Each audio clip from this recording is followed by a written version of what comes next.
بەیانیەی کۆمیتەی ناوەندی حەزبی کۆمۆنیستی ئێران بە بۆنەی 25 نۆڤامبر ڕۆژی جیهانی خەبات بۆ نەهێشتنی توندوتیژی دژ بە ژنان.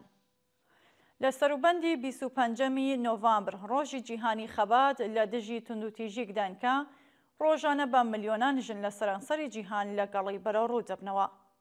ڕۆژێکی کە بە یادی خۆشکانی میرابێل ئازادیخوازانی کۆماری دۆمینیکان کە لە پێناو خەبات لە دژی ستەم و سەرەڕۆییدا گیانیان بەخت کرد ناوزەت کراوە، بانگەوازێکی جیهانیە بۆ کۆتایی هێنان بە توندوتیژی پێکاتەیی و یاسایی و کەلتوری دژی ژنان.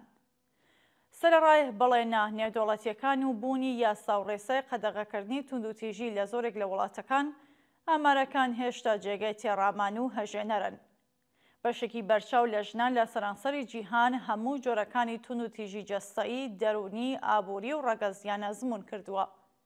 ژنان لە زۆر شوێنی جیهان هەروە لە ژێر گۆشاری دابوونەریتی پیاوسەلاری، بربەست و ئاڵنگاری یاسایی، هەڵاواردنی ئابووری و بێبەشبوون لە مافە سەرەتاییەکانی مرۆڤدا ژیان بەسەر دەبەن.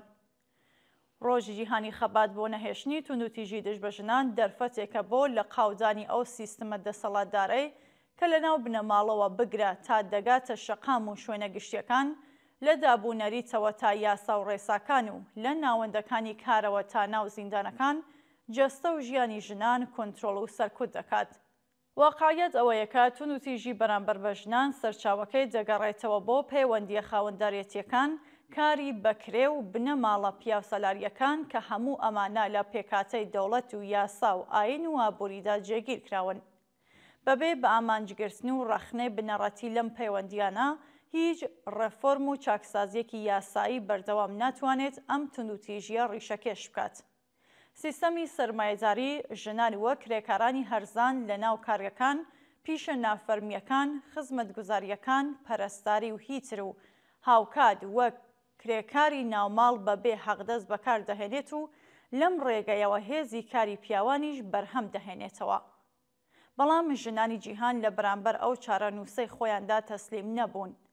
لە سەرانسەری جیهان لە ڕۆژهەڵاتی نێوەڕاستەوە بگرە تا ئەمریکای لاتین و لە ئەفریقاوە تا ئاسیا، ژنان لە ڕیزی پێشەوەی خەبات بۆ دەستەبەرکردنی دادپەروەرەی کۆمەڵایەتیدا ڕۆڵی پێشەنگایەتی دەگێڕن.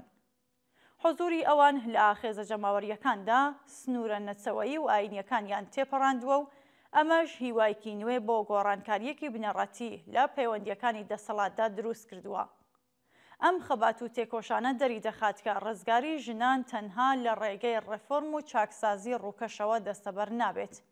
پێویستە ڕیشە و سەرچاوەی ئابووری و کۆمەڵایەتی توندوتیژی بناسرێت و لە دژی خەبات بکرێت. نایەکسانی ئابووری، هەژاری، بێبەشبوون لە پەروەردە و تەندروستی و هەروەها سیستەمێکی کۆمەڵایەتی کە لەسەر بنەمای قازانج و چۆسانەوە دامەزراوە، سەرجەمیان لە بەردەوامبوون و توندوتیژی دژی ژناندا ڕۆڵ دەبینن. بەڵام ئەگەر توندوتیژی دژ بە ژنان بەشێکی دانەبراوە لە سیستەمی سەرمایەداری پیاوسەلار، هەر ئەو پەیوەندیانە لە ئێرانی ژێر دەسەڵاتی ئاینی کۆماری ئیسلامیدا گەیشتووەتە لووتکە. لە ئێرانی ژێر دەسەڵاتی ڕژیمی ئیسلامیدا جۆرەها توندوتیژی دژ بە ژنان ئاوێتەی یەکتر کراون و چڕتر بوونەتەوە.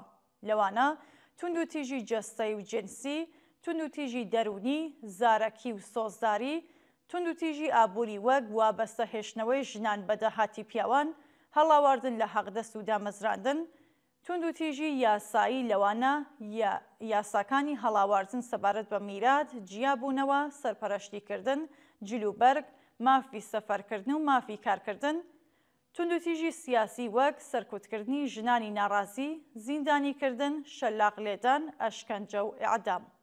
بەڵام بەم حاڵەشەوە ژنانی ئێران لە ئاستی ئەم دۆخەدا بە چۆکدا نەهاتوون. لە ماوەی 47 ساڵ دەسەڵاتداریەتی کۆماری ئیسلامیدا ژنان پێشەنگ و سەرقافڵێ زۆرێک لە بزوسنەوەکان بوون. لە خەبات و ناڕزایەتیەکانی ساڵی 1357 دژ بە حیجابی ناچاریەوە بگرە تا دەگاتە بزوسنەوە خوێندکاریەکان، بزوسنەوەی مەعالیمان و پەرستاران، شایەتی خەبات و خۆڕاگری ژنان لە دژی ڕژیمێکن کە ژێردەستە ڕاگررتنی ژن و پیاوسالاری و شەریعەت لە زۆمرەی کۆڵەکە سەرەکیە ئیدۆلۆژیەکەکانی دەسەڵاتەکەی بووە. ژنانی ئێران لە ماوەی دەیان ساڵی ڕابردوودا بە بەشداری چالاکانە لە بوارەکانی پەروەردە کار، هۆنەر و خەباتی کۆمەڵایەتیدا هەموو سنوورە سەپێنراوەکانیان تووشی ئاڵنگاری کردووە. حۆزوری بەهێز و بەرچاوی ژنان لە ئاخێزی ژن ژیان ئازادیدا نیشانەی ئیرادەیەکی شێلگیر و لێبڕەوانەیە بۆ پێکهێنانی گۆڕانکاری و ڕزگاربوون لەو کتوبەندانەی ئێستا. ژنانی ئێران لەم ئاخێزە شکۆمەند و بوێرانەی خۆیاندا یەکێک لە پایە ئایدۆلۆژیەکانی کۆماری ئیسلامیان داڕماند و حەجابی زۆرەم لێ ئەم هێمای کۆیلایەتی ژنانیان توور هەڵدایە ناو زەبڵدانی مێژووە. بەڵام سەرەڕای هەموو ئەمانەش پێویستە جەخت لەسەر ئەوە بکرێتەوە کە تا ئەو کاتەی دەوڵەتێکی ئاینی سەرکوتگەر لەسەرکار بێت، تا ئەو کاتەی سەرچاوە یاسا شەریعەت بێت، تا ئەو کاتەی پەیوەندیکاری کرێگرتە و چەسانەوەی چینایەتی وەک خۆی بمێنێتەوە، توندوتیژی لە دژی ژنان تەنها فرم دەگۆڕێت بەڵام بنبڕ نابێت. نەمان بۆ توندوتیژی دژی ژنان بڕوخێت ڕژیمی کۆماری ئیسلامی، بژی ئازادی، بژی سۆسیالیزم. کۆمیتەی ناوەندی حەزبی کۆمۆنیستی ئێران یەکەمی سەرماوەزی 1404 22 نۆڤامبری 2025.